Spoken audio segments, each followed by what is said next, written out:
Do we have anybody for the public session? Maybe not. Thank you. Apologies for absence. We've got Martin.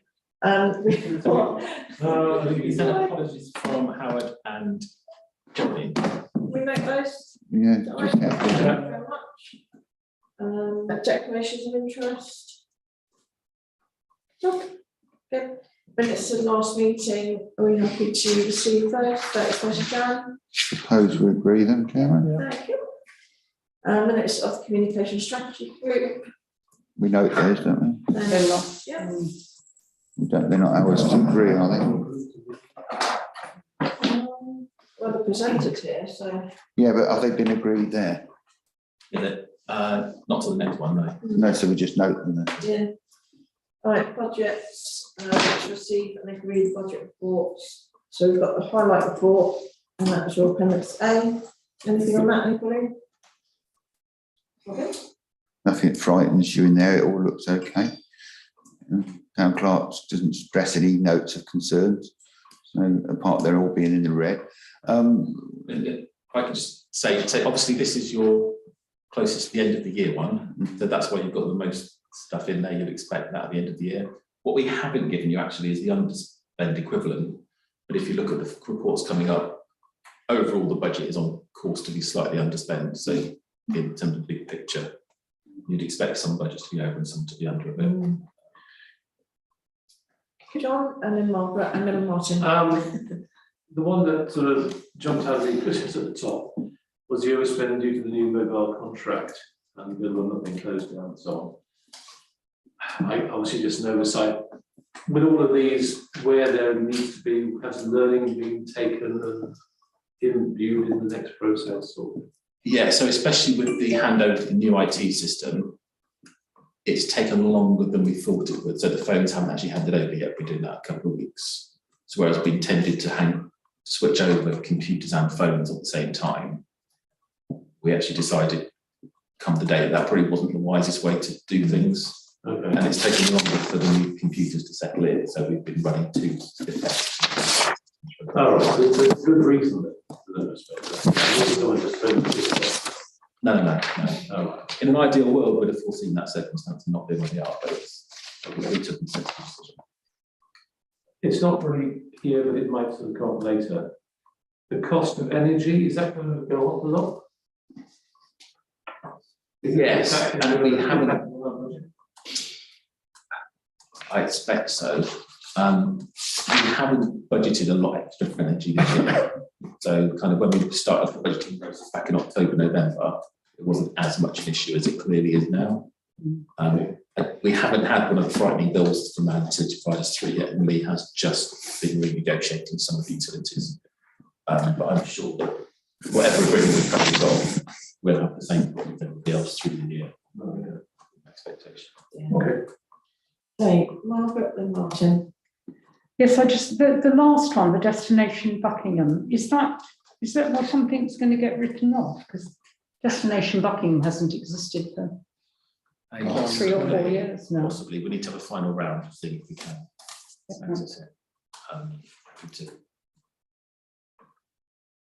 Can I just suggest that you transfer destination Buckingham at the end of this financial year if we've not used it, or we put it into a budget. Destination Buckingham was mainly town centre projects, wasn't it? So we either put it under the TIC town centre manager, which seems the appropriate place to put it. The issue is it's money we're owed, not money. We're owed. Yeah. Oh, in which case, who owes it?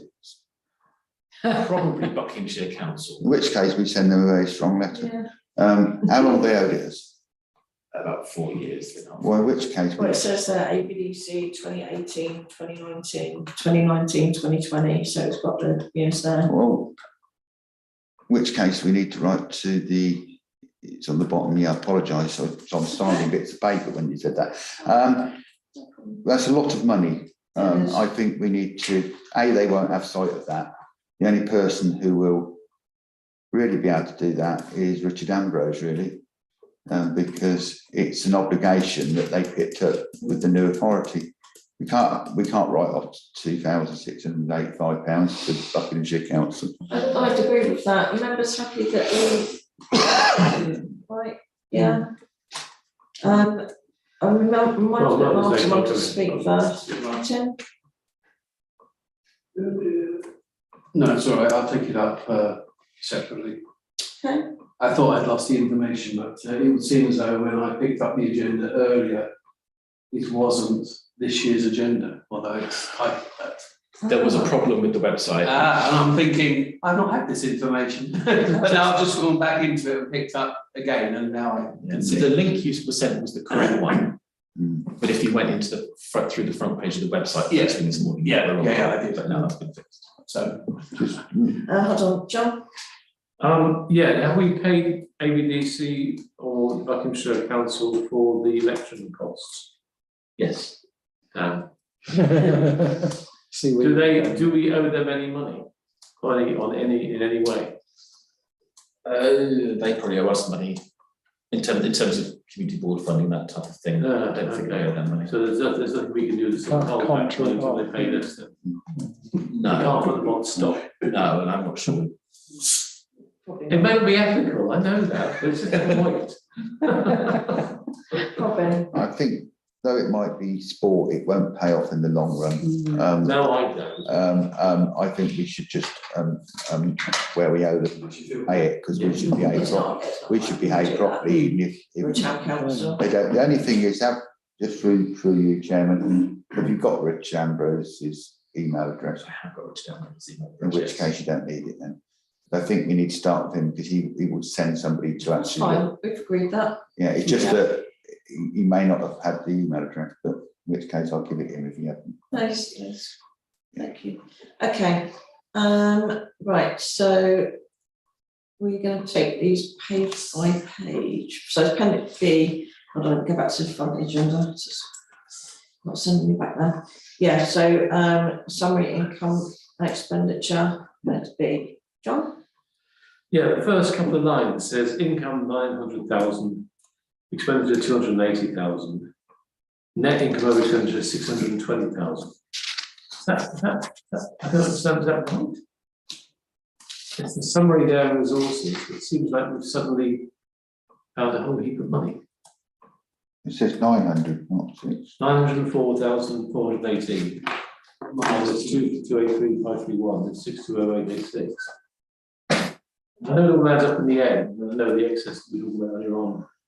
But it just seems an odd way of presenting the resources budget as a summary.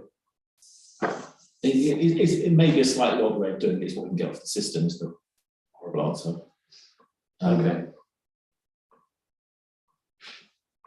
Because it gives you the income, and it gives you the expenditure, which are the two key figures that you want. Yeah. I suppose that is the net income, isn't it? Yeah. Sorry, I'm not good at reading these. Yes. Sorry, that. No, right. So 620,000's gone to general reserves that we haven't spent. In No, it hasn't resources. gone to general reserves. But it says movement to from general reserve. That could, the precept money comes into the resources budget.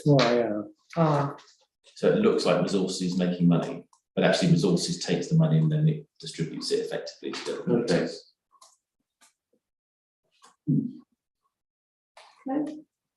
I suppose the precept has got to go in somewhere to be able to draw from it as you go down, cascade down the account, don't Yeah. you? Yes. Whereas a lot of the reports we give you a reset precept, we don't actually include the precept income in the report. So that means the report then adds up to we need 903,000 at the end. But to actually run the accounts themselves, you have to show the money. You've got to balance it. It doesn't confuse it. Okay, so that was page one. Yeah, just on the ends of them, let's get it clear. Funds available, committed funds. So how are we going to deal with, are the funds available really available, or are they actually against expenditure in the year? Because they're mostly, so this doesn't include so the last month's payroll and a load of stuff which we'll put through at year end. So don't let this budget make you think there's lots of spare money, because there definitely is. Well, you know that I've always find something useful to do with it.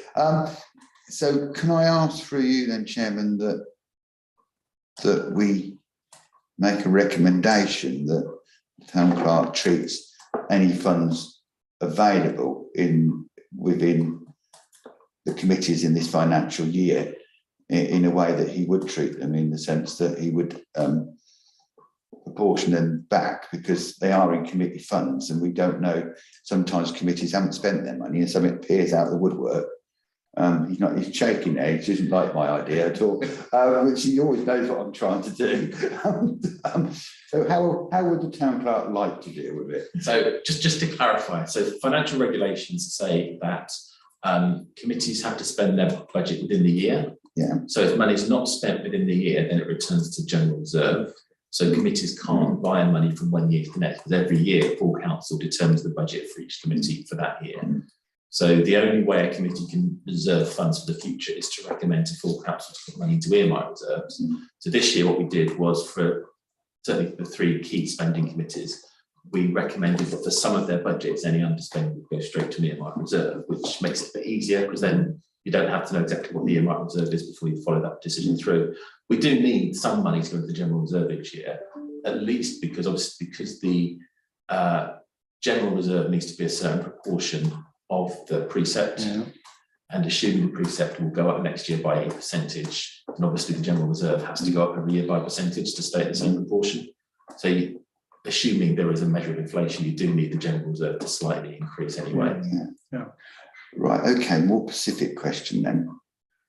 We had a discussion at events about proportioning funds available. We hadn't got earmark reserves on the agenda, so we couldn't deal with that at events because we couldn't see those figures to actually make this decision. We've got earmark reserves further down that answered many of the questions that I'd asked in that meeting. So on the amounts of money, it says at the end, funds available. That would include market income, would it? And would it? And what's the other funds available? Because it looks a lot rather. I can't imagine that we'd have got through the committee year with that figure floating around. No, but there's, like I said, there's still a lot of money to come out. So that's committee money. So what I really wonder, you think that money was spent? Pretty largely, apart from the money that's already been earmarked reserve. There was one recommendation from TCE, which was that any underspend from Charter Fair goes into earmarked reserve. Correct. So that's going to full council in a couple of weeks. Yeah, because I was concerned about the problems with the Charter Fair being that if something happened, we haven't got the money, we have to then go to council and ask council for the money, which they've already taken from us, and have to explain that the earmark reserve covers it.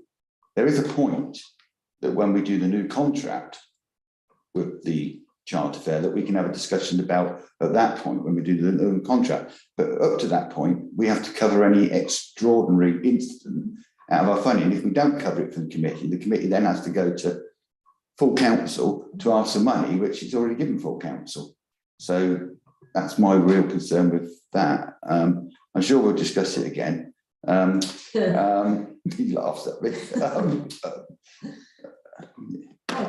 Well, on that, it looks as though it's a deficit in TCE, not a surplus of 83,079 from general reserve, even though it shows that there's funds available of 64,933. So I don't. But that's because it's designed to be a deficit budget. So the way, if you look at the TCE budget for the year, what that's telling you is that at the start of the year, the budget that we agreed was that we expected TCE to raise 67,000 and we expected them to spend 205,000. Right. And the rest of it comes out precept. Okay. John. I think some of the confusion is this word income. Some of it isn't really income, some of it is budget, in a sense, isn't it? We almost need a line which says budget, which somehow includes income and actual income and the amount of money allocated from the general fund. And then it's expenditure against that we're actually testing, isn't it? Yeah, so the reason we started giving you this report quite recently, because we thought it'd help make things clearer.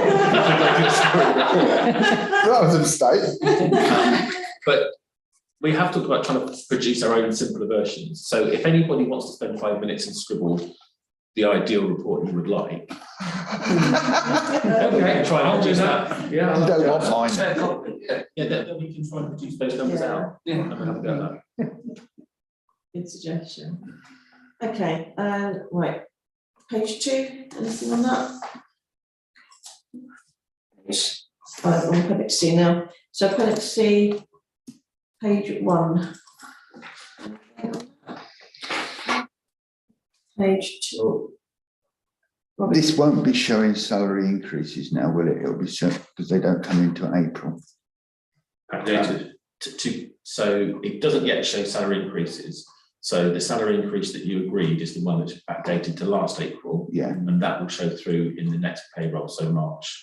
But but that's not here yet. how are we're going to pay that in? Because of, are we going to pay that throughout the year? Or Yeah, are so we're going to backdate all staff's pay to last April in the paycheck everybody's going to receive at the end of this month, so Yeah. in March.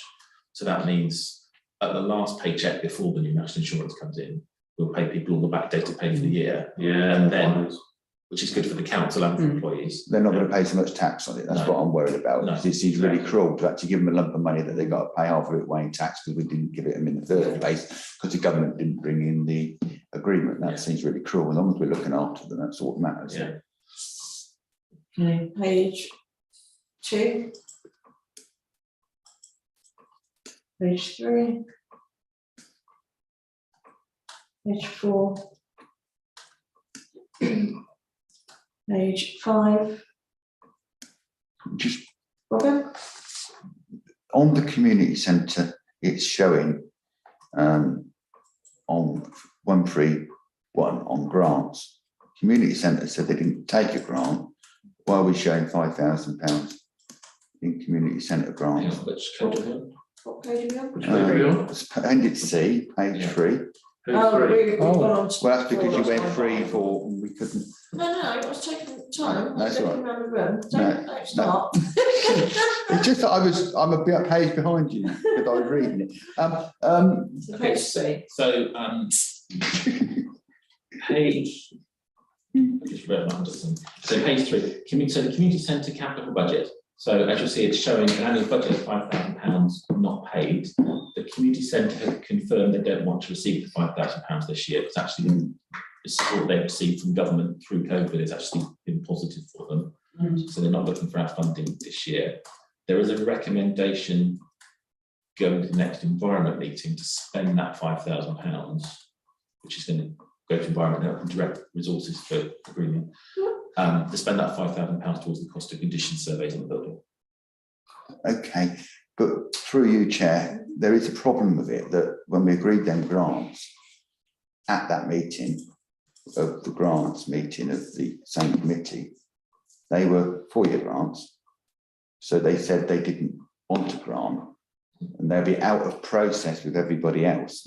So effectively, by not taking that money, are we going to return to it in the next financial year and offer them a 3-year grant when we've got a 4-year grant policy?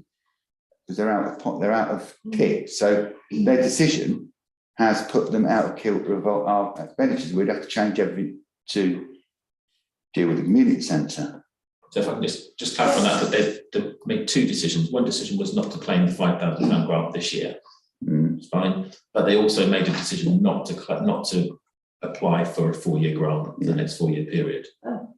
So when we had that grant meeting, there was no grant from the community centre in there because they didn't put a grant request in because they chose not to. So we've allocated that money elsewhere. Which I do think we need to keep a mind on to that, because if something occurs in the next 12 or 18 months, their decision is their decision. And as councillors, no, but it's worse than that, Chairman, because the building is our responsibility. And it's almost like they used to take a certain amount of responsibility as trustees, management committee for the upkeep of the building, which meant they were taking decisions within that budget to keep the building up to spec. What worries me is that now that agreement that we've got with them, which was custom and practice, had worked in various ways in the past. Now that means that we could get in a cycle of our staff having to observe if there's something being there, or they're going to be raising costs to us. Worried about I'm just money. Yeah, I think we could be finding ourselves in a situation, say the kitchen falls to bits and they haven't got the money put into their account, and then they come back to us and say the kitchen, which is a major part of the hiring, doesn't work and it needs a new hob. It's going to cost £3,000. When they had this money in grant, they could put that to one side, and when they had that bill, they could pay it. It could come back to us being quite a tardy situation going forward. And it really does change the soft balance between the relationship between them and us. And of course, it's even worse now, because when these agreements were struck, the building belonged to Owdrey Vale District Council and Owdrey Vale Estates. Now the building belongs to us. It's almost like they've taken a decision which has left us with something that we're going to have to quantify and discuss going forward how we manage that. Because if there's a major problem in there, they aren't banking back to it so they can resolve it. It'll be make question at council, in which we'll have to explain the whole history of why we are where we are, and the decision of where we are, and their decision has put them in that situation, which effectively has burdened the council with a financial cost that it can't quantify. Martin. He did, but I don't know if you wanted to answer Robin first. No, Martin. I wasn't going to declare an interest, it was just a note in the records, but as you're now deeply debating it, I'm not going to declare an interest because I'm the nominated person from the council on the... We haven't got a nominated person on it. Yeah, we do. No, not for community centre. No, we don't. No, we don't. No, we don't. In which case, I declare an interest then. I always used it. Martin, It was Andy and myself. We definitely don't. It's not on the list we've already made. And I was strongly informed that wasn't the case at one point. Oh, right. Yeah. Well, you learn something new every day, don't you? We still Why got you to do didn't that. know, because it's always been town councillors who are on it, but on it in their own right. So that's why that one came about. John?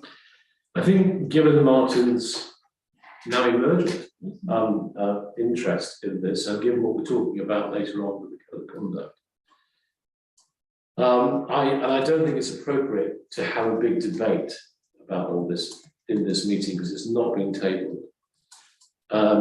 Personally, I would rather wait until we have done the use that money to do a full survey of the property, and then at that point, when we have all that information, rather than speculate on what it might emerge, let's then have a discussion about what the way forward should be in terms of our financial relationship, etc. with the community. I don't think this is the right time or place to be doing it. I think you're absolutely right.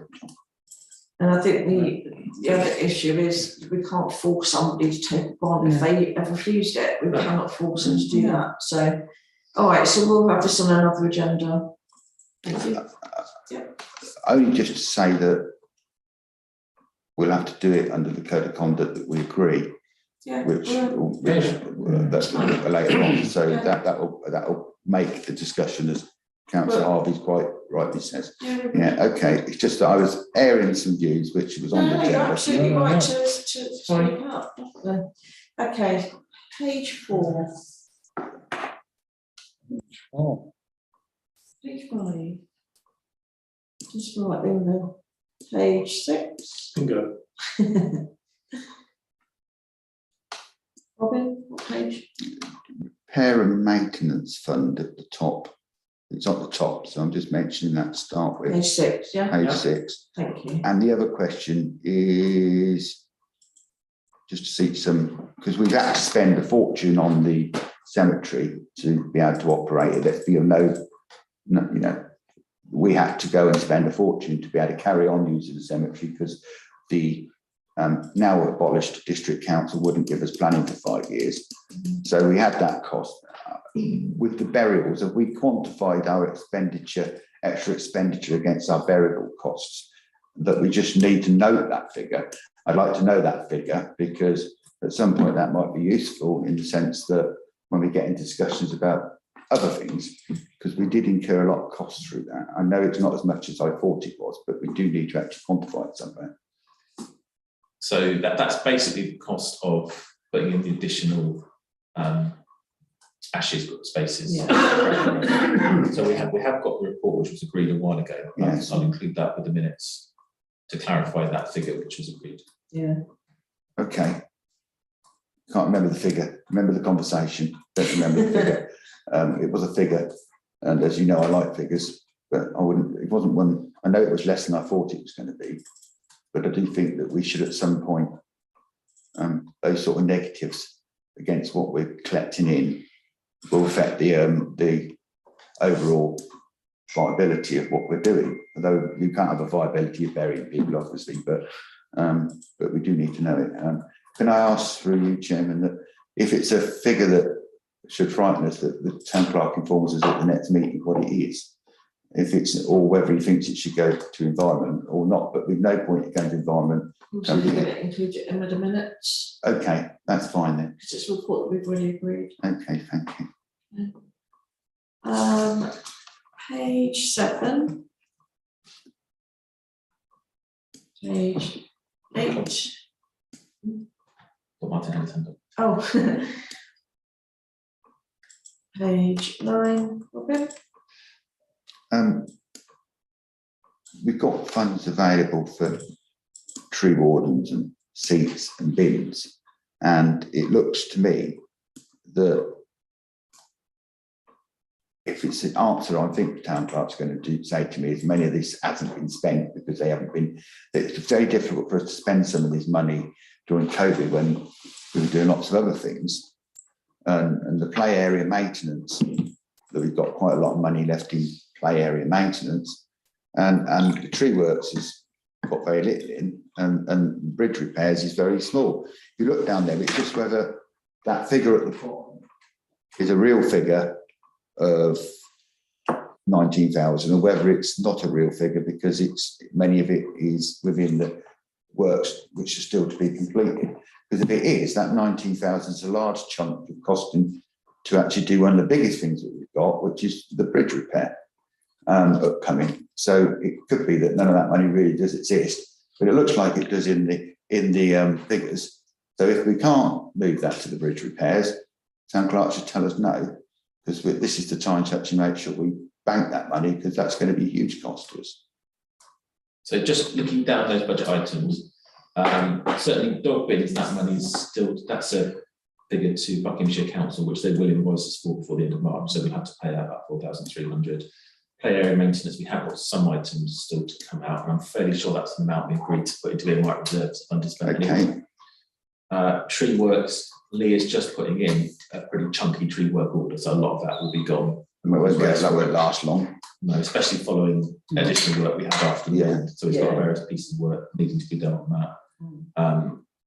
Bridges, that money's going to be gone. So the bridge work that's been done, there's an earmark reserve that's accounted for all that, and that's all ordered out of the earmark reserve. Yeah. However, they have found some additional bits, and that's going to come out of that money there. So that'll be gone by the end of March to buy additional struts. Yeah. Play area replacement fund again is goes straight to the earmark reserve, and tree wardens. So there might be £1,000 left if you're lucky, I think. Well, through you, Chairman, can we ask town clerk to put that in a earmark reserve? I'm saying this because we've got a situation where we're going to concentrate more on trees coming in the future. And if we have a cost of meetings or something comes up with the tree wardens or something noble that we're going to do, we can't raise that money again. You want the money put aside? I want the money put aside, because I think that I've got a feeling it'll be a big question throughout the next 12 months. Yeah, that's fine. Okay, page 8. That's fine, or that's brilliant. I think that Page 9. Page 10. Page 11. And that is it. Robin. We're on page 11, if you want to, yeah, I was going back to the earmark reserves. Yeah. We spoke earlier, Chairman, about the earmark reserves in there. We ought to really at least touch on, because some of them are quite large. The £70,000 for the new cemetery development, that's to be assured the clerk will say, yes, we've saved that. We've already discussed the charter fair, and the town clerk said about putting money into the play in the previous statement. He said about the play area refurbishment, which is 45, which is a reasonable amount. And the choice information, that money, which is in earmark reserves, but it's part of the events budget, is that brackets around it mean that that's carrying forward to, because I would imagine that's something the town centre manager will use at some point. That's the same amount we discussed. It is the same amount. So it's the same amount of money, that's fine. That answers that question. And what are we doing with the ED's money, which is carrying forward? Because we were going to accrue that, because at some point we took a decision to actually take on the responsibility of them. Yeah. And we need to, that's in earmark reserves, we need to accrue it somewhere, because at some point we're going to have the cost of replacing one of those units, and that won't be cheap. So when we took them on, we had a table which looked at how long the battery life was and the unit life was for each of them, and we did work out the amount in the annual budget should be enough to cover that. So AD, again, anything we don't spend from that budget will go into that earmark reserve, and that will gradually build up over time. So that should be sufficient reserve to cover future costs of maintenance on them. Okay, in which case, next big one is Lacehall repairs and maintenance. That will just carry forward, is that correct? Yes, I think that was particularly for putting a new door in next to the community room. Yeah. So A would mean that air could get through a bit more. It just gives you another fire escape in there. Yeah. But, and the cemetery lodge repairs, that seems to have, that's going to be ongoing, so that will stay. We're not going to lose that, because we can't preset to that at a later date. yeah, that work's been ordered. Okay. Sorry to, it's just that they were large sums of money, and I need the town clerk to tell me he knows where it is. Okay. Right, let's see what page we're on now. Let's scroll up. Okay. Right, we've done D. What, John? No, we haven't done D. I've got a comment to make about this. Okay, go for it. It kind of relates to what we talked about earlier on about having a report that we would like, sort of thing. Yeah. It struck me as I was going through this, it might make sense to have two versions of this report. They cut a summary report, and the original versions we're looking at, but have it ordered not by alphabetical by supplier, but have it ordered by net value.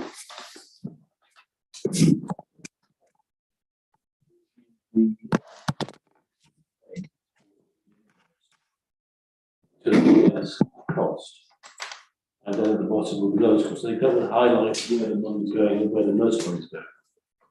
And then the summary would be then the suppliers that we use on a regular basis and how much we spend with each of them. So not the ones where there's like a one-off or a two-off, but like mainstream. There's a few payments there, but they're quite small. But there are others which are significantly more, like Paragon and so on, which you'd expect. I know that. That's what I'm suggesting, is whether we could have a summary, so like all the Amazon expenditure, all the Brown's expenditure, over several months, rather than, it's all very fragmented, quite difficult to really kind of, without going through it line by line by line, to really kind of determine where our money is going, and what it's been spent on. Does that make sense? Yes.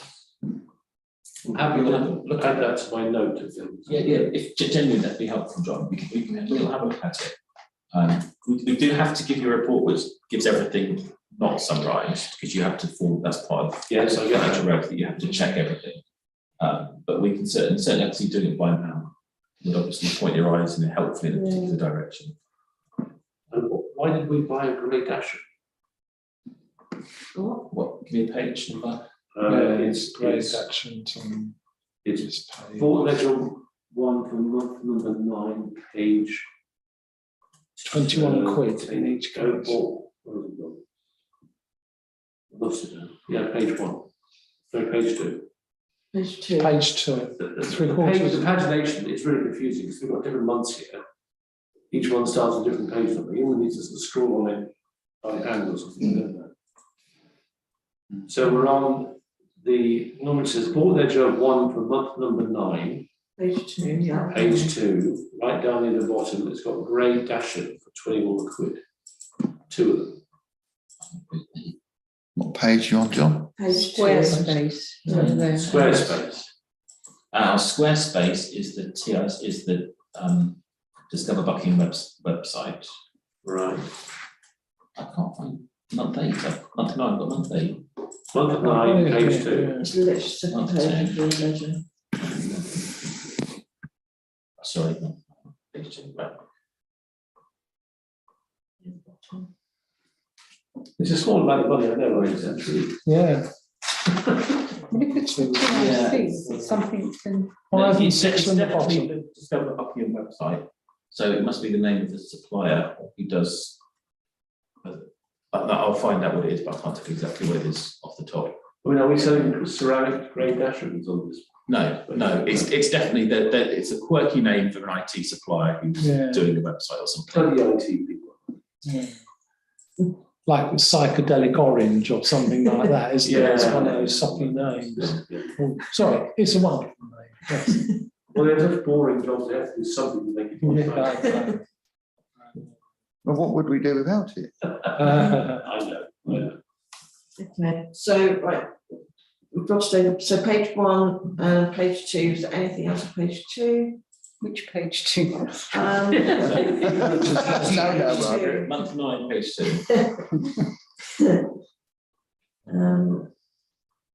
Okay, and then what will be the third page, but it's page 1 again.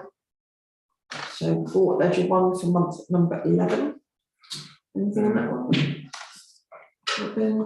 I don't know which page we're supposed to be on. I apologise, Chairman. Page 3.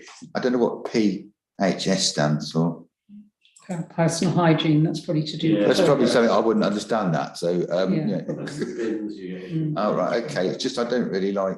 I mean, I said earlier I hate acronyms, and that other one down there, SLCC. That's the vice, isn't it? So, Society of Local Council Clerks. yeah. Let me pay for that. That's vice, which shows we do need to. We've got lots of things happened in the year which we needed a vice for, which is TCV, Sorry? there's TCV got lost here. Yeah, the third up from the bottom of the page. Which page are we on?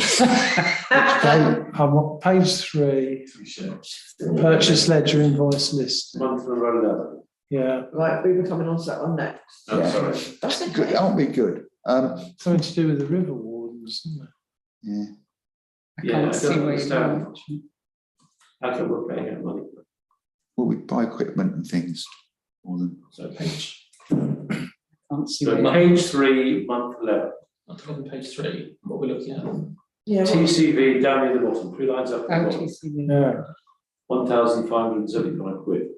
River Wardens. yes, So that is our contribution, which we agreed towards the River Warden scheme. yes, there was that scheme, wasn't it? Yeah, we agree. The Tame Conservation. Great Ruse. Tame. Yeah, take Yeah. Yeah. sorry. Yeah, volunteers. Yeah, that was what it was, yeah. okay. They had done some events in the year, and they did some in the park and different things throughout the year. They have been quite busy, haven't they? You know, they did all about the little grubby insects and things in the river, which was quite interesting. I think Margaret and I popped down at one point, and so they have been quite busy. And actually, that was really good and interesting. I thought that I didn't realise, you know, it was, you know, they're a good organisation. It was interactive. Lots of different people come to have a nose. see what was in there, and you could see all the young crayfish which didn't go back into the river clearly. But Did you have anything on that page? no, I just wanted to talk about crayfish, Jim. Right, I think, no, it's not on. Right, so then the following page, which is page 4, but it's board ledger 1 for month 11. John? No, mine's month 10, page 1, my next question. Okay, so there, yeah, so the next page. Yeah. Okay, CDS group Reba stages 1 and 2. Total of about 9 grand. Yeah, so CDS, they are the company we've agreed to take on for the new cemetery development, design and project management. Okay, Yeah. okay. So you'll be seeing bigger numbers against them, hopefully shortly. And we'll be discussing it a lot. Won't we? Following page, page 2, board ledger 1 for month number 10. Anything on that? Next page, board ledger 1 for month number 10, page 3. The next page, page 1 again, 1 for month number 8. John? 2 things, one was month number 9. Is that the next That was page? right at the top. Oh, was it? No, I'll tell you why. It would help if these were in order, but they It would. weren't. Yeah. Okay. The question on this page though is, I'm sure it's the next page, codec, which says a memorial bench JH. I didn't think I'd done it.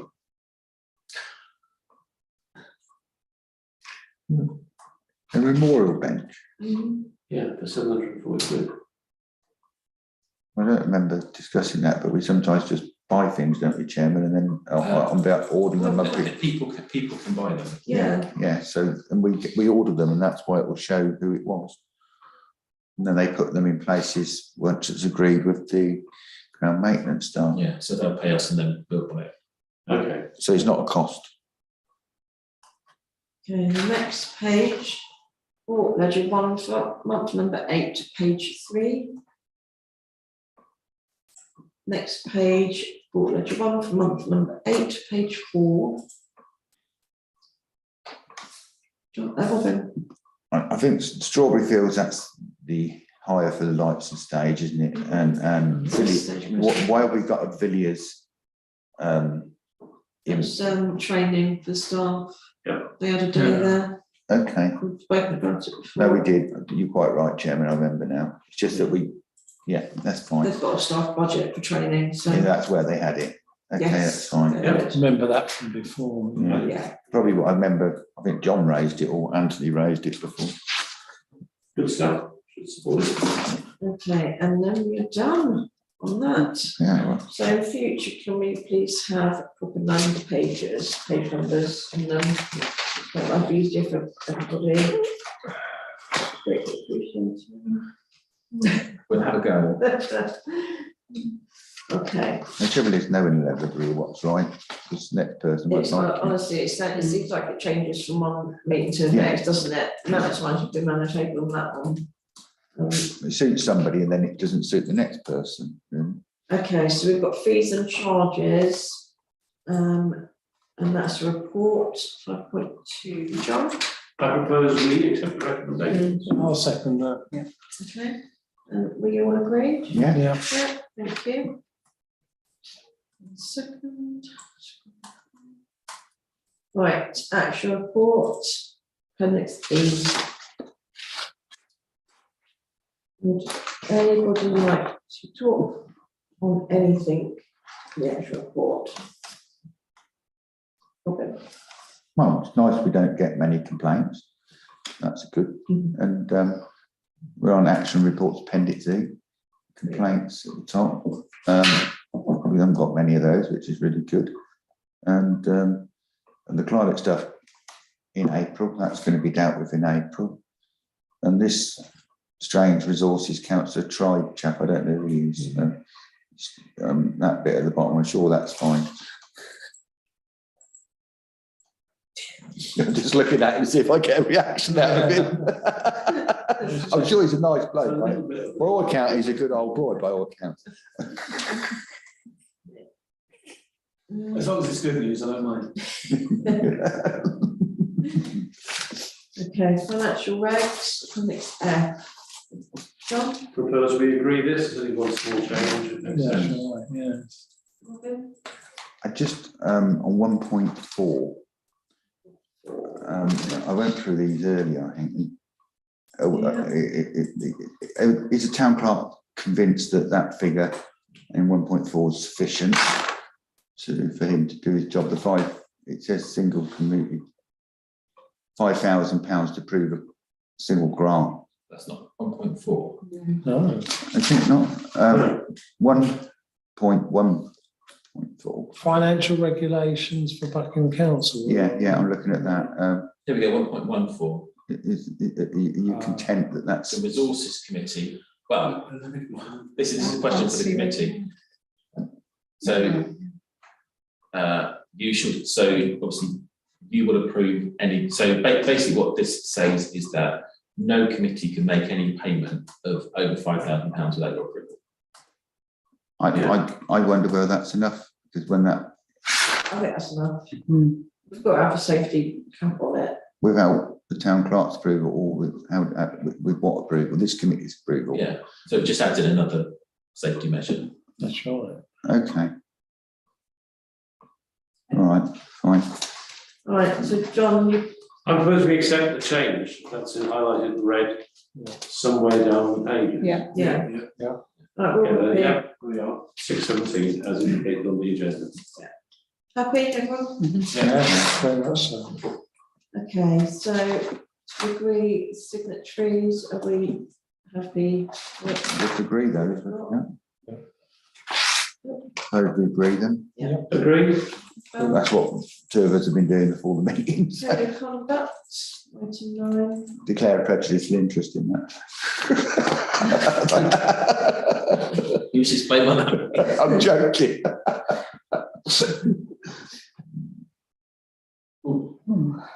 Right, let's see who went up first.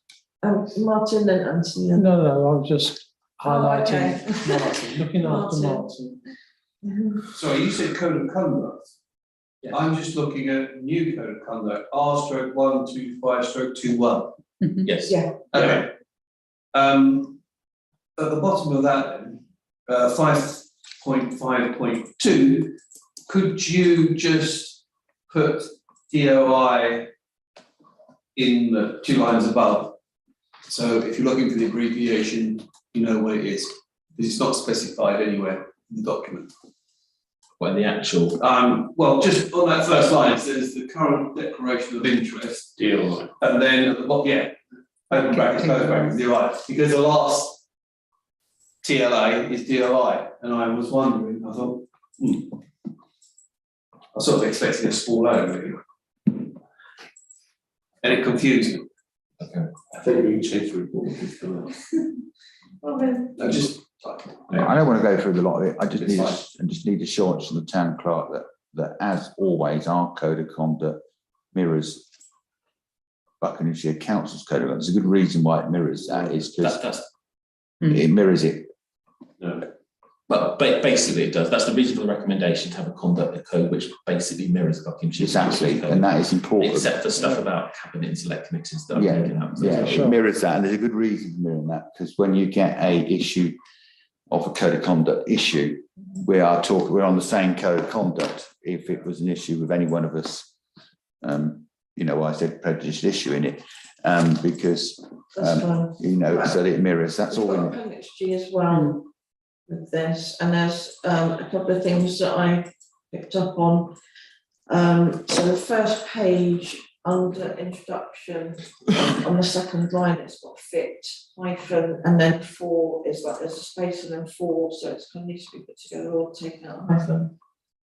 3 definitions. It says Buckinghamshire Town Council. It needs to be Buckingham Town Council, I believe. Yeah, Buckinghamshire, oh my life. Mm-hmm. that's because you transferred it from one document to another, and that's how you did that. Also on page 5, so the third paragraph down, it starts unlawful discrimination, and it's the third sentence, so third line down, sorry. if we're going to use the words they are, rather than saying something like they are but not limited to, Please include. where it says gender identity, no, it says gender reassignment and sex and sexual orientation. I think we need to include in there gender identity because they all mean totally different things. So gender reassignment is an operation, kind of medical. Sex is what you're born with.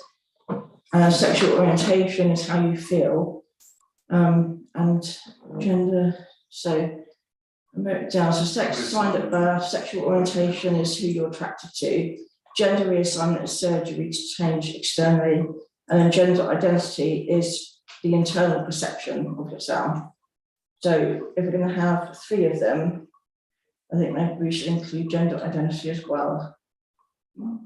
Yeah, I think the problem with that is these are by law, under the Equality Act 2010, those are the protected characteristics, and we can't amend that. I think this is, although I don't disagree with you, I think it's a statement of fact rather than a statement of opinion or something to aspire to. I don't think we can really change that. Change it from there. Tuck it in. No. So within that, we can't redefine what the Act says, and that paragraph does describe what the Act says. There's nothing stopping us adding a sentence at the end of it to say the Town Council also includes gender identity within its definition. We're happy with that because I think it's important. We're going to include the other things because they do all mean different things. That's the thing. To have 3 of them and not have the gender identity. Robin and then Martin and then John. I'm not disagreeing with anything that's said. My only concern for you, Chairman, is that if we write something that steps outside into this, outside what is, as the Mayor quite rightly said, the balanced document, we then have to, if a issue arose, where do we go for the advice to deal with that? Because we've actually agreed something which is, or added something which is outside the legal framework. The legal framework clearly, is, you quite rightly said, Chairman, is probably not recognising all the things it should do. My worry is if we put something else in, we've added those lines in which aren't in, as the Mayor said, in the what government has. I know what you're saying, the legal. And then we've got to defend that. If that is the issue somebody focuses on, how do we deal with that? Because we've took a decision to add that, and we've got to then defend that, or we've got to we could be party to that decision. Right, so that's why I think we need to be sure. Martin, John, and Margaret. So my first point would be at this meeting we're agreeing to make a recommendation to full council. So in a way you're deciding, do you want to recommend that change to full council or not, which does give us a bit of time to check it out. It's the issue of unforeseen consequences. So is there anything in making that change that we can't think of that could trip us up at some point in the future? Who knows? Burial records is the thing that springs to mind. Could that cause us an issue? Burial is a lot easier than birth, to be fair. I can't think of a reason not to, but clearly there's nothing stopping us adding to code of conduct and changing it. It's a recommendation. It is designed to be changed to local circumstances. Okay, so legally we're fine. And Robin's question was legally, or we'll be fine. And you're saying legally I'm saying legally I can't think of anything that would trip us up. Okay. But we do have time if we recommend this to full council, then we've got time to check it out. Pending legal advice. Absolutely. That's the best way, isn't it? Yeah. Right, Martin, John, Margaret. Yeah, it's always an issue, isn't it? Extracting something from another paper and then putting it into this paper. So if it defines the person's identity within the Equality Act, why are we extracting it and putting it in here? Because now we are hoping that that act then doesn't change and we are then trying to follow it. if the wording or items change in the Act, we've then got to change this paper. If we don't put it here, then, you know, it says it's defined by the Equalities Act, Equality Act 2010, full stop. I mean, you're just taking some words out of that act and putting it in this paper But that's to fine. make it crystal clear, but we've now got into this problem that maybe all that wording now wants a little bit extra for our own convenience. I mean, the other suggestion I had was that we just change the word into they are but not limited to. So it includes these things that have been taken out of the Equality Act, but doesn't then restrict us for anything extra. Or the Act defines them as, but not limited Well, to. the ones that are already in there. Yeah, exactly, So we yeah. keep them, so it's just not them writing down gender identity. Yeah, I think they just needs maybe changing a bit to either take it out completely or That's just, my two suggestions. Yeah. Either adding gender identity or having they are but not limited to. thank you. Thank you, Martin. Okay, I think one way around this would be to put a colon after 2010 to make it clear what we're referring to. So not a separate sentence. So it becomes Equality Act 2010 colon, they are ages to the other. So it's very clear that what we're saying here is reference to the current act. The Equality Act has not been amended as yet. And gender identity, as I understand it, although I'm happy to be corrected, is not yet part of the Equality Act. It might well become so through some sort of amendment or another statute of some kind. I'm cautious about putting that in because it does mean us stepping outside a holistic document that we haven't been applying to, but we're effectively copying from NAUC and the Shire Council. I mean, we've already got in there harassment, which would cover any reason anyway. I think if we put this in, then there are other isms that we could also put in there as well, like classism, for example. There's talk, certainly from psychological circles, that classism should be one of the predictive characteristics as well. It means you shouldn't discriminate against somebody because they're working class or indeed upper class or whatever. Yeah, I agree. There are arguments in favour of that. So if we put one in, do we put others in, and then it begins to get quite big, and well, is it going to affect our terms and conditions of employment as well? I think there are concerns. I think I would say we leave the words as they are, except add a colon after 2010, but then add another right which says, and the town council doesn't agree with any form of discrimination on any kind, as it were. I'm not sure that's the best wording, but something like that, which would include, therefore, gender identity, and maybe class, social class, and so on.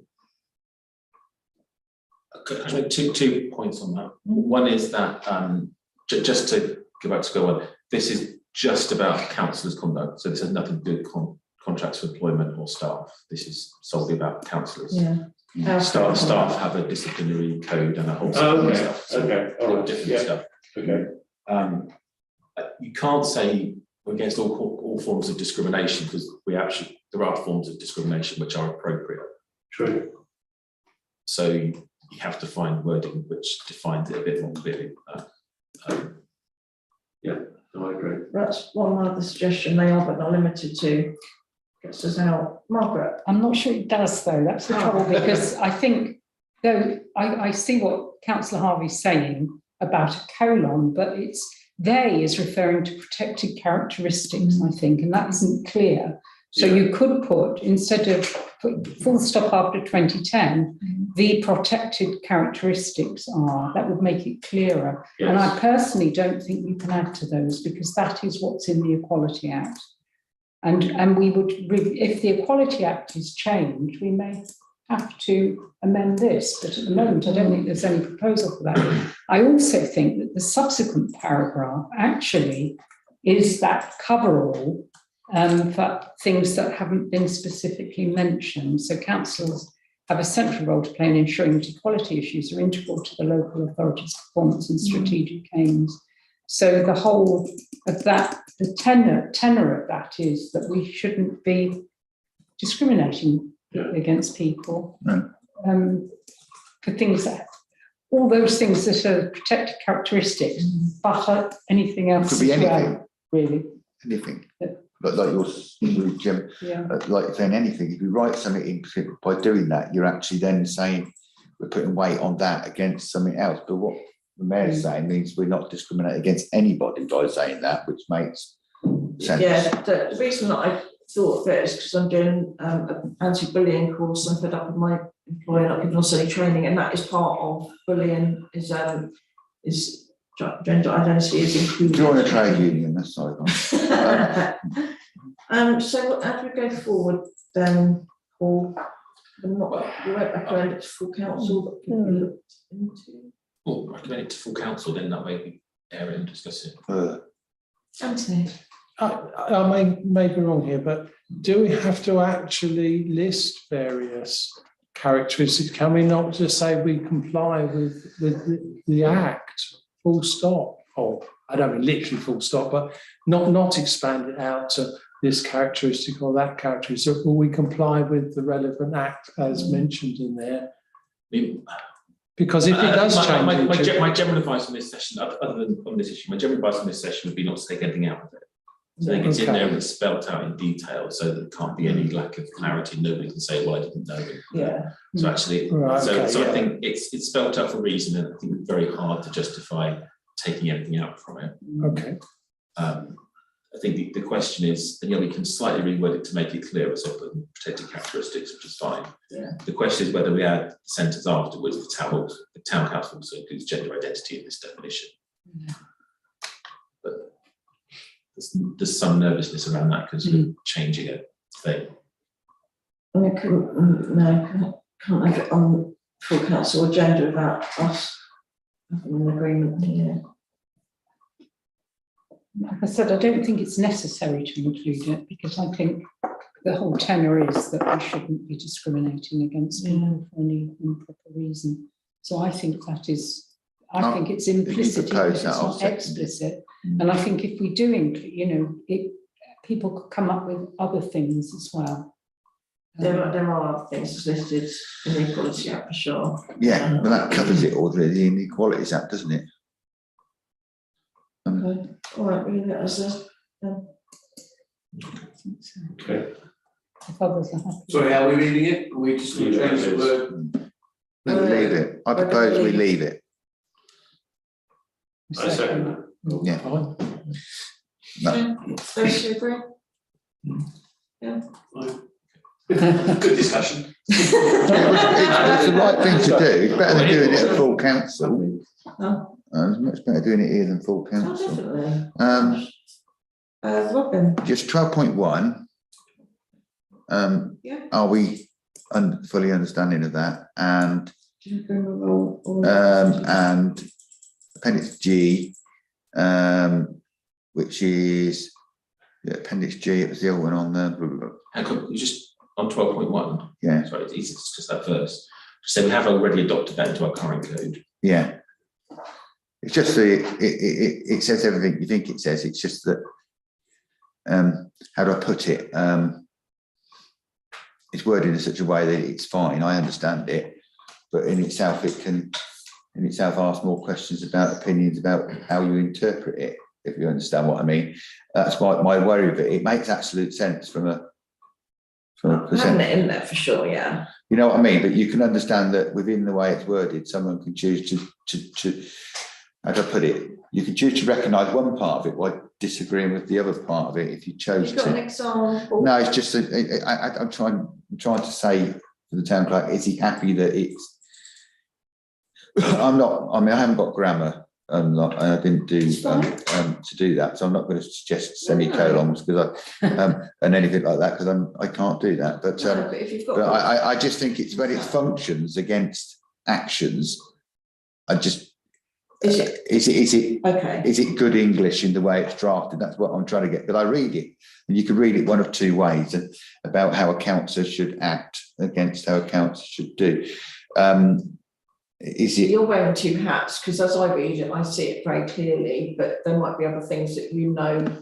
I'm trying not to say anything, but I'm just trying to. I'm trying to say I'm trying to be constructive. I need to know that it is good English and that there's no way that someone can misinterpret that. So I think my personal overall point on all the text in the code is this is a lot of thought's gone into this elsewhere, and I'd be very reluctant to That's fine.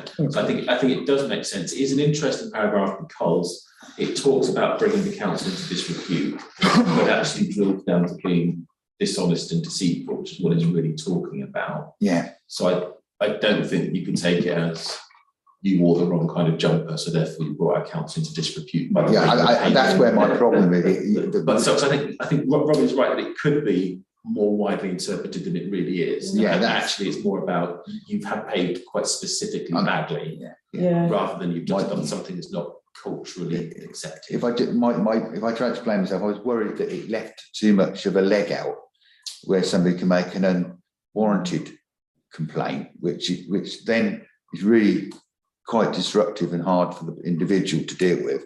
And whatever. And I think in the balance it doesn't, but I also that you do need to be able to make a complaint if someone is not doing that. It's just, you know, it's like the law, isn't it? You interpret how you want to. And councils do interpret things how they choose. So. John?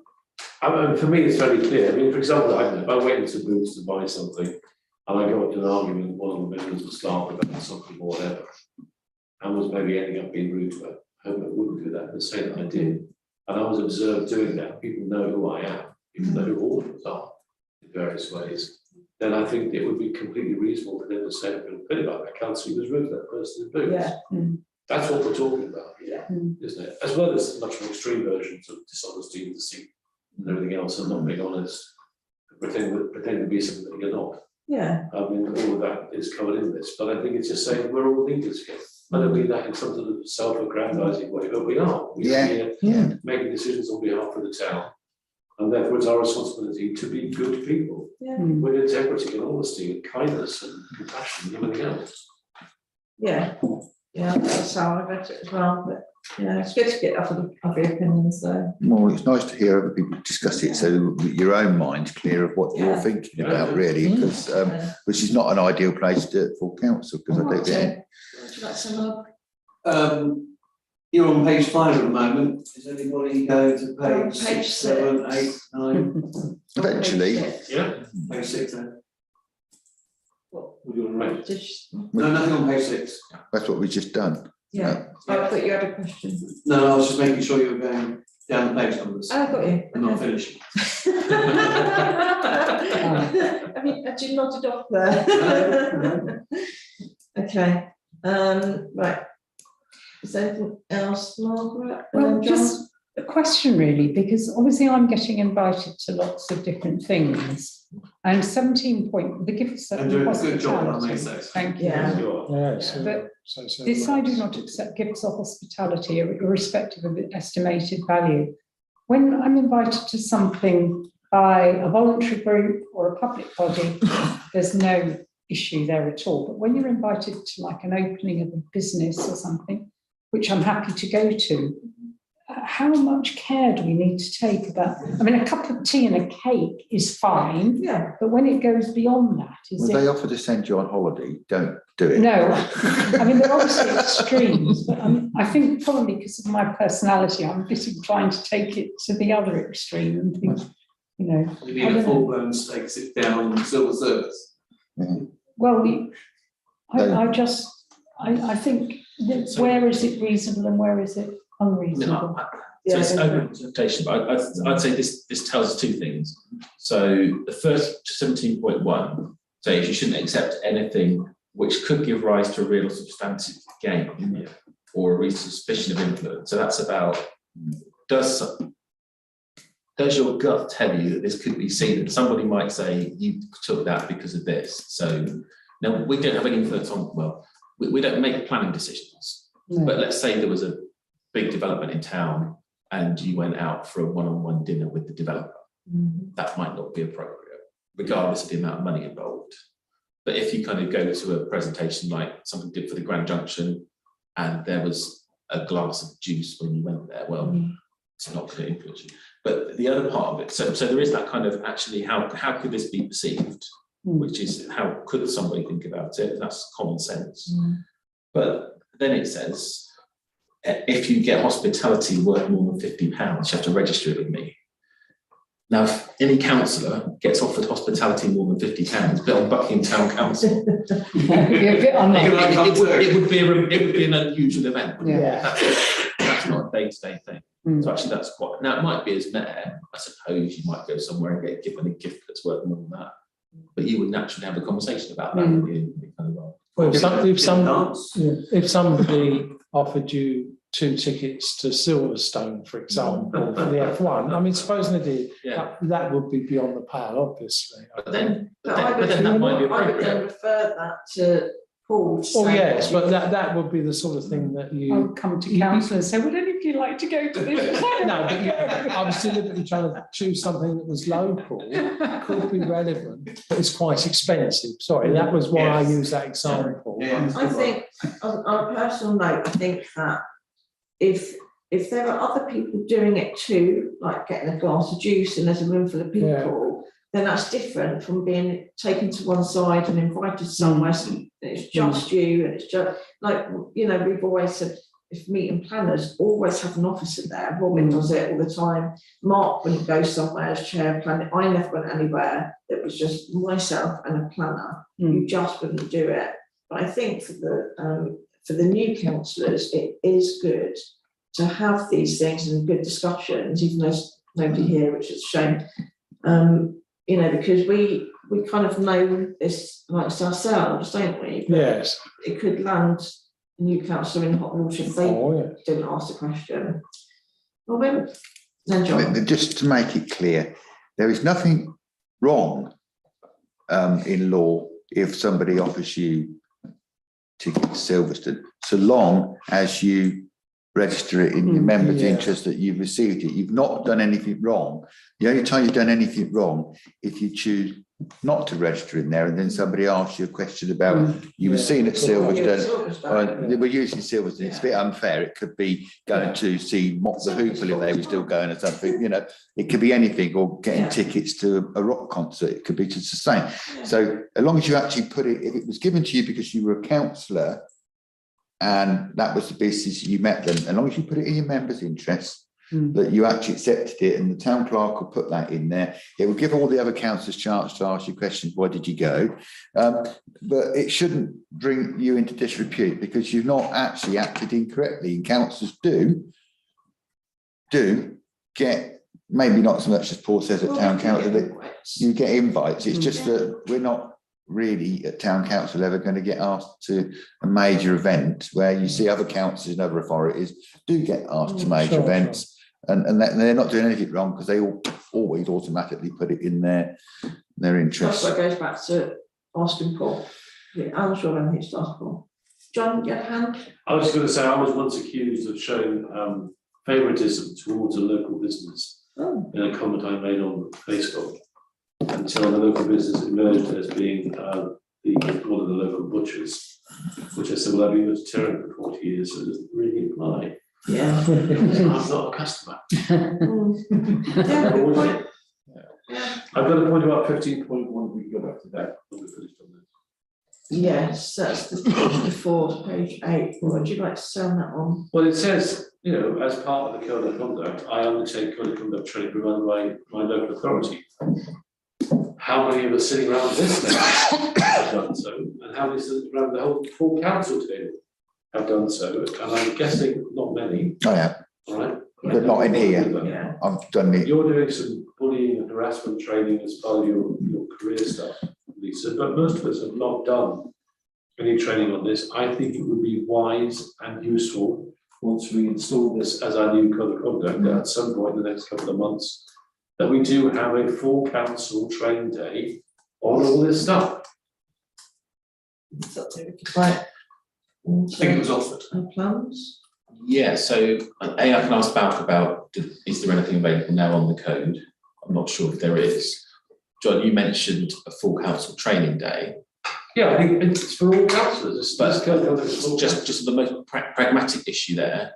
Some of our councillors work in the daytime. Correct. So okay, of an evening then. So there'll probably be some kind of discussion around, do we But we have got this there Monday night, once every 7 weeks. So we could have a series of over 12-month periods. You could put in code of conduct and other things into those sessions possibly. And I think everyone should be there because it's part of the code of conduct.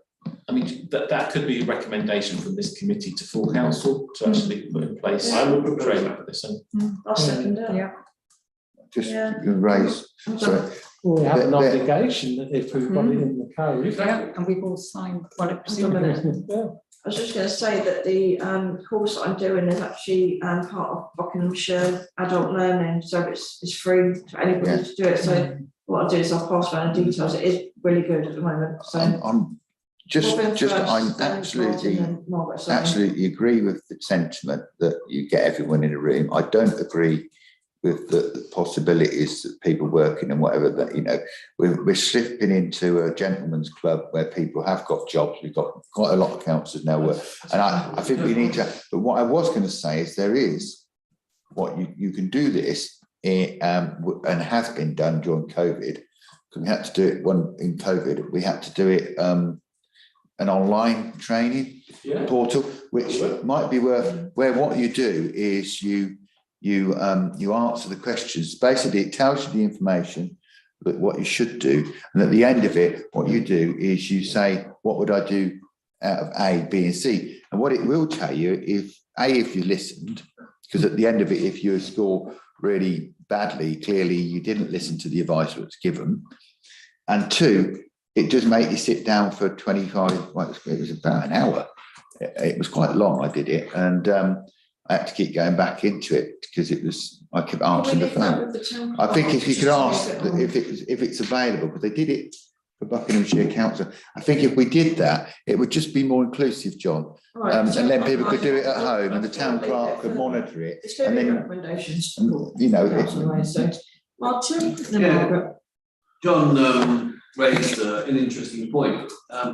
I thought in my memory banks that there was this in the new councillor pack, that you had to undertake it within a certain number of months. correct. Yeah. Where this doesn't actually say that, because, you know, how long do you undertake the code of conduct training? You know, at the end of the 4 years or at the beginning? Within 6 months? So, yes, something needs to be said, but I did think it was in the new councillor pack that, you know, you needed to do this. there's something, we've put something to planning, haven't we? If you're on planning, you have to do relevant training within a year of being on the committee. Because we decided you could do it to the committee, but you couldn't do it to members necessarily. Oh, yes, we had that debate, didn't we? That was, yeah. Whereas, so this is the first time there'll be a formal commitment for councillors to attend any kind of training. Yeah. As just being a councillor. Well, we ought to say, you know, within 9 months of becoming a councillor then. What, Or 6 months. Code of conduct, I'd say Yeah. within the first 3 months. Well, No. perhaps it should say within 6, because it says, I undertake code of conduct training provided by my local authority. Well, that implies you have to take it when it's provided, Yeah. unless there's an e-learning option. So actually provided within 6 months of it being provided. Because it might be that it's going to take me 5 months to get it set Yeah, up. yeah. Margaret first, hold on, Robin. This all leaps to me is that, because we will have signed up the current code of conduct, we will all need to sign this new one. won't we? Yeah. Yeah, we will. Yes. That was all really. I don't know. Agree. Did you actually sign the code of conduct itself? I don't remember signing, Or but then it was when my first council, which is 2010, I think it was. Yeah, you sign it every year. I think we signed up to nothing with. you We definitely sign a declaration. Well, can we? You sign your acceptance of office, Which Yes. is linked to that. which I've been elected to. Code of conduct. Having been elected to the office of member of Buckingham Town Council, I declare that I take office upon myself and will duly and faithfully fulfil the duties of it according to the best of my judgment and ability. That's it. So we need to. So that doesn't mention the code of conduct. So we So- can add that in. No, I don't think we need to. You don't. Because It's you don't implied, decide, isn't it? because we could just let that sit. So you sign the declaration of office, And whatever the code of conduct is at the time, that automatically applies to all councillors. So whether you're signing it is irrelevant. Yeah. Because the moment the council votes for it, you're all then subject to it. So Yeah. even if even if 45% of councillors don't vote for it, they're still subject to it. Once it's voted for, you can't choose or have it or not have it. Yeah. Probably that's something new. It is, I think we need to, I think what's been said is correct, but I envisage it being challenged. And someone saying, two ways it could be challenged at council. One, if I've already signed the code of conduct and it's in keeping with this paperwork, so I don't need to do that. That might be a challenge we get. The other one is, are we assured that we can actually instruct someone to actually undertake it in law? Because it is, as the town clerk intimated, we're actually giving someone an instruction to do something. If it's part of local government legislation that you have to do that, yes, we can. But what I'm trying to do is make sure that when we get to council, we don't have a situation where we all vote, reasonable people vote to do it. One person says doesn't, and then we've got a situation that they don't. No. If it won't, it can be carried by a majority vote. The people who didn't agree with it could vote on the other side, and then we can't enforce it in the sense that I just want the town clerk to just go away to make sure that it is enforceable. It is whatever, because I can envisage there being a legal argument about it at council. So no, I would say it's the council can put whatever it wants in its code of conduct. Yes. Okay, so you don't have to code of conduct. So there are various things in here, like the thing we talked about in terms of disrepute. There's not legislation that covers that. No. But the council is choosing to put that in its code of conduct. So the same with this, the council chooses to put it in its code of conduct. And once the council votes for it, that is the code of conduct which I'm all bound by. There's a second issue, which is what powers are there and what measures are there for a councillor who doesn't uphold the code or breaks the code. What happens if a councillor doesn't do that training? Then there's a conversation about, well, actually, what powers are all down to demolishing officer, then to a panel, possibly Buckinghamshire councillors. What powers have they actually got? Well, they can instruct you to go on training, but if someone breaks the code by not going on training, and then somebody in the degree instructs them, they now have to go on training, but they haven't. There's not a lot they can do if somebody chooses not to go on that training. They can ask them. So, but there are two. I think you have to treat with different issues. You have to have what do we think our code should be, and what's our aspiration? What do you want to hold? What do you want to hold one another to account on? That's the question, and that's the question on the table. There's another question, which is how powerful is the monitoring officer and others to enforce the code, and what happens with breaches of the code? But that's if you go down the road of is this enforceable? Well, is any of it enforceable? It's the same question. So just lastly, Chairman, because it's the Localism Act, which was a dog dinner. The Localism Act gave the unfortunate situation where instead of it was prescriptive beforehand that this was what happened, it's now up to us to enforce it on each other, in the sense. So the Localism Act didn't take us over forward. In the Localism Act, unless town clerk tells me I'm wrong, it took away many of the powers to enforce something which were there before, where most things, there isn't an obvious route in it, that you can go for all these recommendations, but they're, apart from gross misconduct, which I think everyone would recognise if they saw it, that it's very difficult to actually that's what Paul's saying. remove someone, and you can't. It's difficult to enforce. John?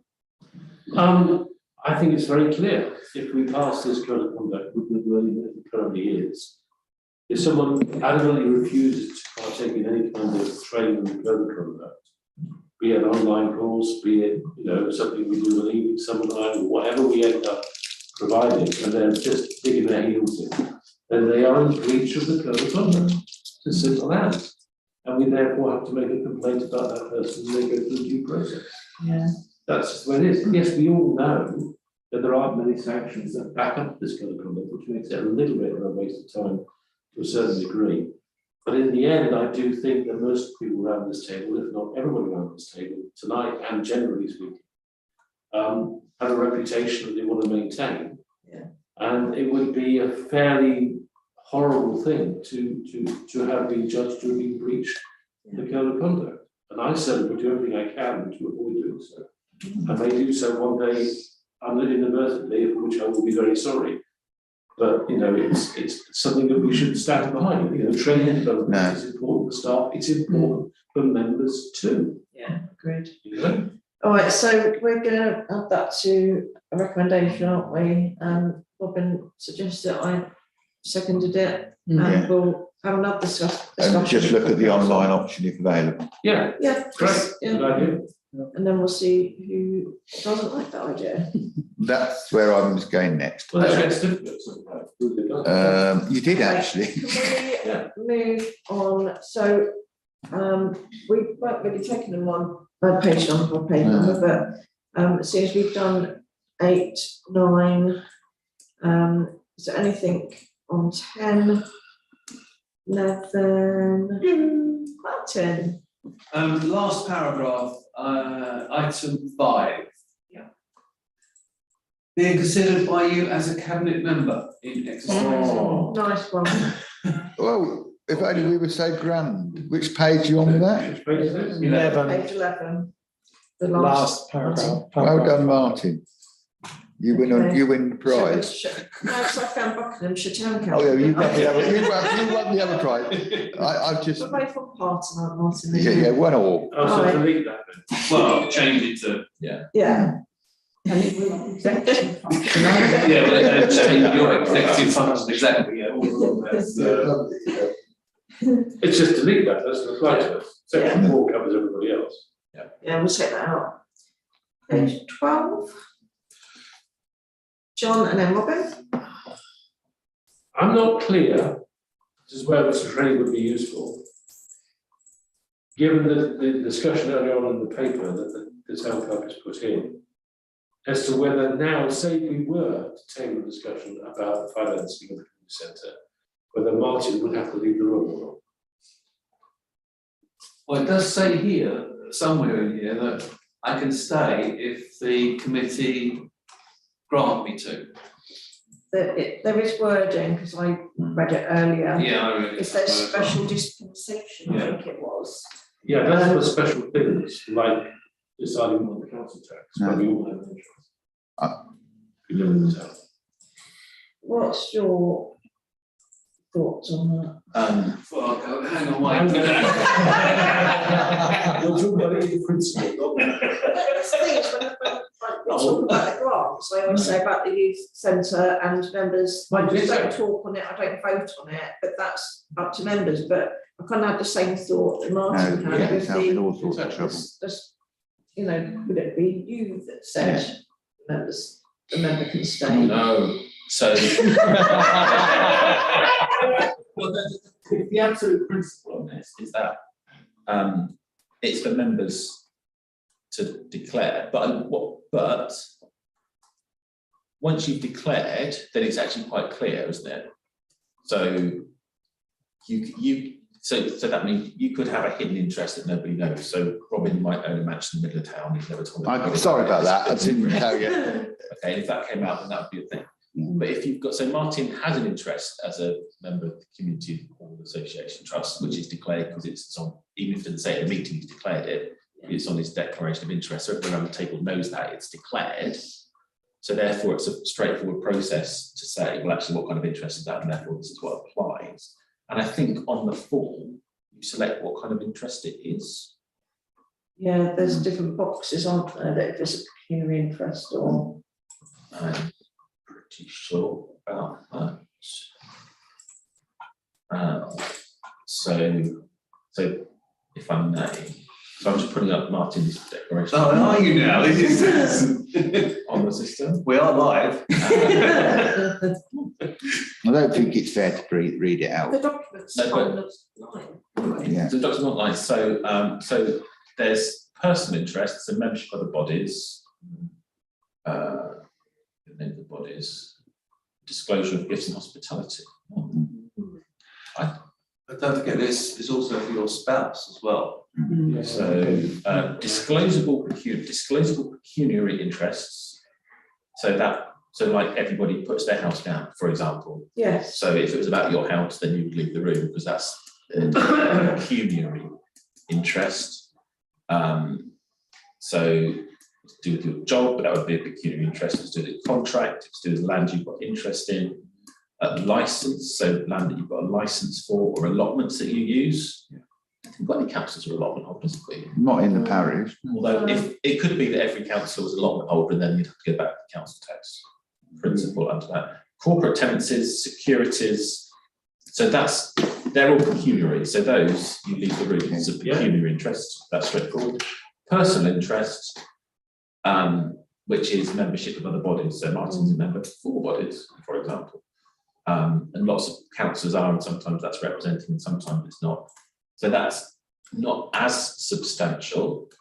Whereas, let's remind ourselves, this code actually says not disposable.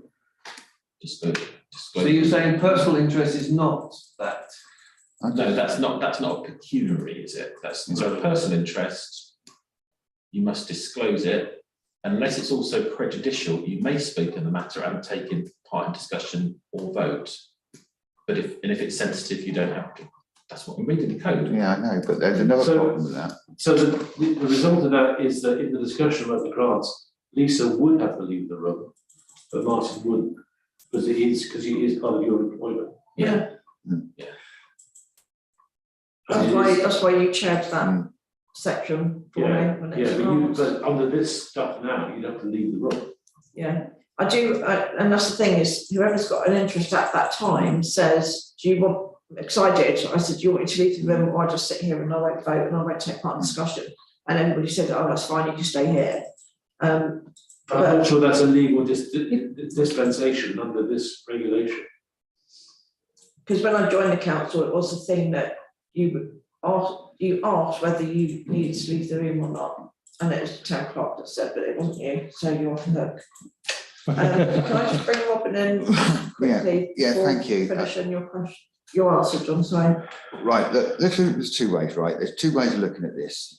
Would any reasonable person consider, if you're in an outside organisation, which you were agreeing something that might be prejudicial to that organisation or beneficial to that organisation, that organisation should be in the room and vote on it? Probably not, because if they are in the room and voting it, they have got a prejudicial and a pecuniary interest in it. Yeah. So if it was like, say there's an instance that I'm on Buckingham Corporate Charitable Trust and there was a financial consideration that trust was doing, which inadvertently affected this council, I should not be then part of that discussion. Absolutely. And if we allow that, then I would leave the room and I would go to the standards board, if anyone stayed in here, and report everybody, because then that would be good. Because if I didn't, I would have breached my own code of conduct by being in the room with someone who actually undertook that conversation. Yeah. Because if I believed that there was a prejudicial thing, and you would do it to me, because I represent that organisation and their financial interest might be countenance to the town council's interest in the public. And that would go the same for something like the community centre, the alms houses, and all those things, because there could be a time that their interests are clearly not the same as what the council's interests are. And if you allow someone to stay in the room and vote and influence that decision, that is wrong. So I think we have to be clear, because we could get in a situation in mythical world that I get into an issue with the Corporate Charitable Trust, and we could get in a situation with the community centre, and probably less likely with the alms houses actually, but they're all similar types of positions. I cannot see, because then what you're going to, the problem then, through you, Chairman, is you've got a situation that someone can then be influencing the vote on an issue that they have got all these interests in. Now that cannot in any way stand true. So I think the town clerk's reading of it, it's the interpretation of it, of how you interpret what they are. And I think that I would be unhappy, because I signed another code of conduct that I would be in breach of. So I'd have to leave, because I'd be told by the mounting officer that I shouldn't do that. You know, because you're still bound by another code of conduct, which should mirror this. But that's the same as. No, I think I'd get a different advice. No, but so we've only talked about 2, but there's a 3rd category in here, which is prejudicial interests. So 2.1 says, 2.1 says, where you have a personal interest in any business of the council, you also have a prejudicial interest in that business. Now, that's only where it's a person. You also have a prejudicial interest in that business where the interest is one in which a reasonable member of the public, knowing all the facts, would believe that it would affect your view of the wider public interest. Exactly. Now, it is woolly, but I think intentionally so, because how can you ever, you know, there are plenty of occasions where people sit around this table with an interest, and it would make no sense for them not to take part in the discussion. But there are also examples where you are talking about the town council's relation. So, for example, it could be a community board discussion, and we were having a debate around we do or do not want a particular grant, and what's our strategy for getting that from Buckinghamshire Council, and they want money spending on that, we wanted spending on this, we did this for them. And actually at that point, Buckinghamshire Council should probably leave the room, because actually, clearly, it's between two organisations and they cannot. If we were influencing it unwarily, so if we could influence the vote and make the decision countenance to the interests of Buckingham Town Council, that would be a kind where if our vote, it's a very close vote, and Buckinghamshire Councillors, we all decided we'd like one view, you don't like the other, so we over-influenced it and it changed the view. That's wrong. It'd be the same, it'd be completely wrong. And you would say, I advise, it'd be an unusual situation, and you'd send us out. And it'd be the same with the Gorka Charitable Trust, it'd be the same with the management committee. And the one which I could never, ever seen a problem with, because it doesn't really ever touch us, is the almshouses. That never really ever comes anything apart from planning, in which case you just declare an interest and don't take part. But I think that comes down to, it's down to us to say what we have an interest in, and that's documented. And if it's later found out that either Paul doesn't know, or the person around the table hasn't said, actually, I ought to leave the room, and it comes out later that they should have left the room, then, you know, we can then deal with that. John? Okay. All right. As I understand it from reading through this, and it is confusing because there's this new category, prejudicial interest, which was not in the old code of conduct or the existing code of conduct. But it says here quite clearly that if you have a disclosable pecuniary interest, which if we're talking about the youth centre, you do. In the way that somebody who's on the management board who receives no payment does not. No. So even though we're talking about, say, money going to the youth centre, under these provisions, you shouldn't even be in the room, let alone not partaking in it. Correct. And that's a new thing. Hitherto, we've said, fine, just sit there and we'll get on with it, and I'll chair the meeting, blah, blah, blah. But this is different. This is saying that if you've got a DPI, disclosable personal interest, that you should leave the room. Because obviously, potentially, if the council didn't give money to the youth centre, then might be redundant. Well, the other thing is that, you know, the council could say, I won't say anything, and we'd all agree that if they actually said something, it's like, well, you know, you should have really not been in the room, but we've already heard, we've just heard it, you can't unring a bell. No. So, you know, again, it comes down to, I think Paul is our responsible officer, to say you can't be in the room, you need to leave. But where it gets complicated is with this prejudicial interest, because that's where things like Robin and the charity that he chairs, me on the almshouses, Martin on the whatever, and that is a prejudicial interest. Things. Is that a prejudicial interest? It is if it's against the interests of the council. And that can only be determined before that. If just for instance, like we want to do something and the organisation we're doing it with has probably got a countenance view, like the town clerk said, good example, community board grant, and we're at odds over it. You shouldn't be in the room because you're having an influence on that vote, and that is wrong. So if it was like whether we want to sell the community centre and turn it into a health centre, they'd have to leave the room because we had every right to do that, and they shouldn't influence it. That's what we chose to do. And if the Gorka Charitable Trust were doing something which meant they were going to make money over, if it was prejudicial to this council's interest, I don't think we would take advice, and I think we'd leave, because you wouldn't want to, there might be a situation where that happens. I mean, you can't, that's the other thing, is that if you feel like you shouldn't be there, then leave. Like, it's up to you as an individual councillor to say, actually, it's not in my best interest, like Robin has, I remember Robin saying it before, I can't remember what the, I think it's our council, that he was going to leave if something other happened, and he had every right to say that he wasn't going to be in a room if a discussion I did took leave. place. I did leave. I walked out. Council, wasn't it? Yeah, if but everyone yes, wanted to but, breach their you know, code of conduct, I let them do it. I just wasn't going to be in the room. Yeah, that's right. So, you know, we've got that individual thing to say ourselves. If you don't feel comfortable, leave. If you don't think it's right, leave. If you don't think you can stay silent, leave.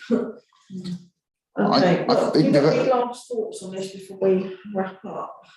Well, we do need to move on, I John, think, but it's important. Obviously, we're presumably, but you're about to vote to recommend to full council with the minor changes we've agreed. So we'll come back up to full council again, so there's a chance for you all to have a think about it and reflect. Yeah. But I'm still very, obviously it does send a report that Buckinghamshire have changed this to be more similar to what they had before.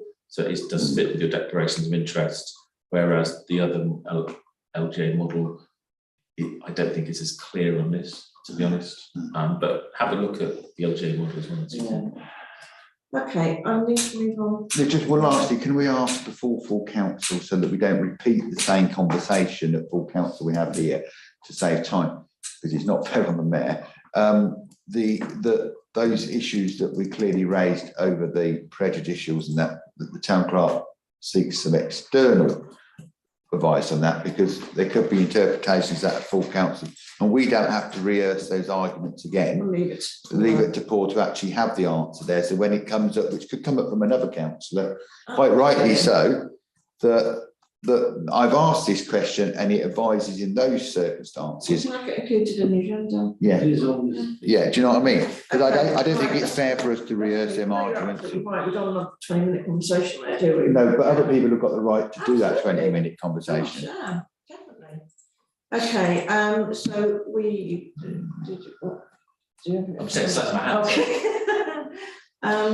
Right, is there anything on page 12, 13, 14? Are we all happy to move on?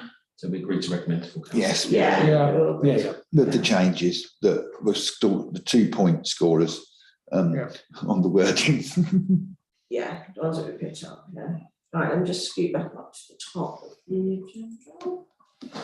Okay, so we've done G, to review all compliments and complaints, sorry.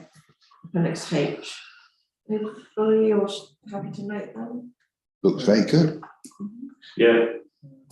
Yeah, happy? Record our praise for the, Yeah, definitely. Dealt with well. how well they're doing. We put that in the, not how well they're doing. Sounds like Mr. What's his who come down out the lift, doesn't it? Mr. Grayson. You're all doing very well. Do you remember that? You're lucky, I know what you're talking about. But it wasn't meant to sound like that.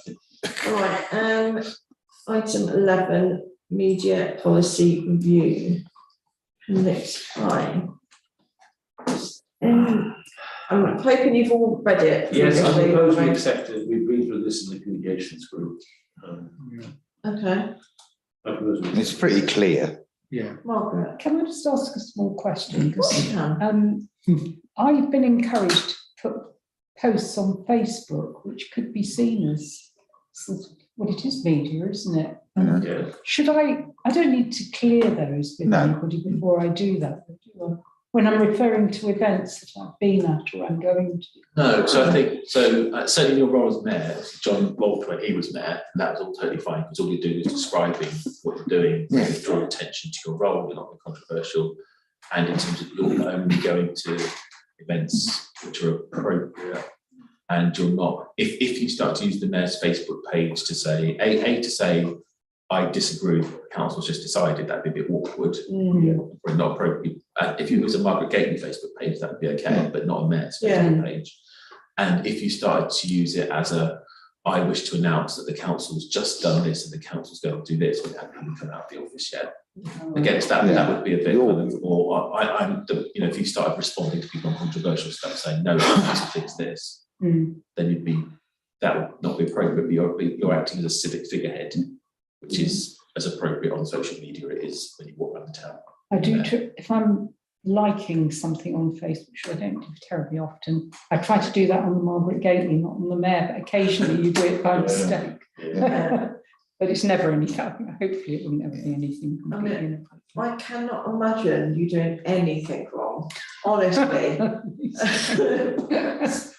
Even if it by accident, but yeah, you're right, spot on. And again, you can always run things by Paul if you're not sure, or the office, Claire, or even Catherine to let you know whether it's right or wrong. So, you know, Robin. I really, I thought it was fine. I think that Margaret makes a good point, and the fact is that what you do as an individual is what you do. It's if you say, like, you can say you're quite within your rights as a councillor to say anything you want. If there was a decision at the council that didn't go your way, you're quite within your rights to say, I disagreed with that decision. I was on the other side. You can make your reasons why.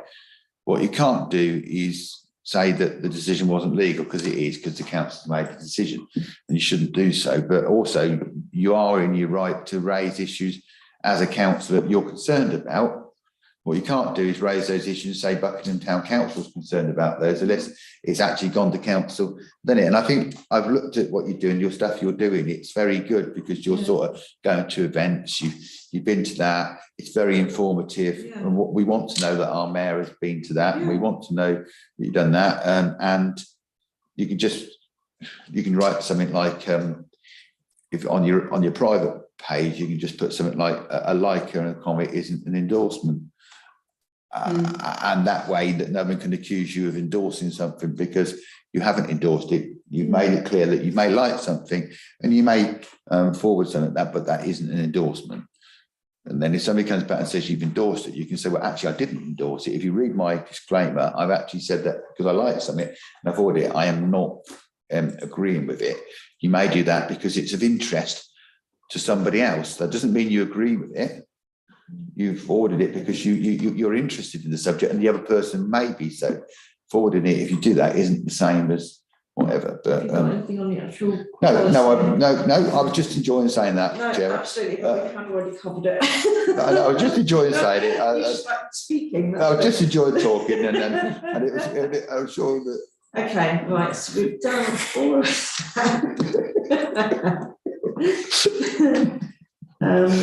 okay, I don't have any chair's announcements. Next meeting is 16th of May. And now we're going to private session.